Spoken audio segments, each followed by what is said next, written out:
Hello guys, আসসালামু আলাইকুম, welcome to my new blog video. So আজকে সকাল সকালই চলে গেছিলাম সবজিগুলোকে ছিঁড়তে, কারণ আজকে অনেক দিন পরে আম্মু নিজেদের গাছের সবজি পাড়তে গেছে। তো সর্বপ্রথমে আমরা কলা পেড়ে নিয়েছি, কাঁচা কলা আর কি। এটা মনে হয় ভর্তা করবে আজকে, আর জানি না কি করবে। যেটাই হোক, কলা পারছি। তো কলা কাটতে যেয়ে অনেক যুদ্ধ করে পরে কাটতে হয়েছে, আর যুদ্ধ করার পরে অবশেষে পরিণাম এটা হয়েছে, ঠাস করে পড়ে গেছে। এগুলো আবার আমাদের উঠায় আনতে হয়েছে, অনেক কষ্ট। আহা কি কষ্ট। যাই হোক, এরপরে হচ্ছে কি একটু বেগুন গাছ দেখিয়ে দিয়েছি। বেগুন গাছ আজকে বেগুন পারবো না যদিও, বাট বেগুন গাছে অনেক বেগুন ধরছে মাশাল্লাহ।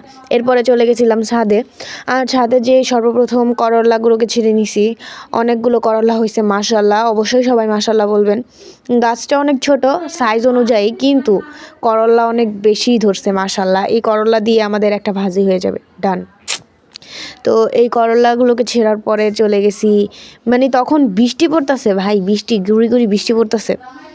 তো এই বৃষ্টির ভিতরে আবার ভিডিও করতেছিলাম, মানে ভিজে ভিজে ভিডিও করতেছিলাম, আম্মু ভিজেই সব কিছু করতেছিল। যাই হোক, এরপরে কতগুলো মরিচ ছিঁড়ে নেওয়া হয়েছে মাশাল্লাহ, মরিচ গাছে অনেক মরিচ ধরছে।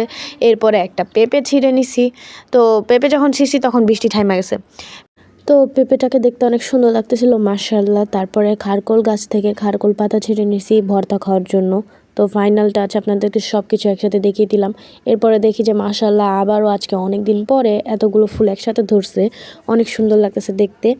তো আর হ্যাঁ, এরকম ফুল আরও আগে ধরছে, বাট এখন আজকে অনেক দিন পর দেখলাম এরকমভাবে আবার ধরতে। তো আজকের ভিডিও পর্যন্তই। ভালো লাগলে লাইক শেয়ার সাবস্ক্রাইব করে দেবেন, পেজ থেকে দেখলে ফলো করে দেবেন। আর ভালো থাকবেন, সুস্থ থাকবেন, আল্লাহ হাফেজ।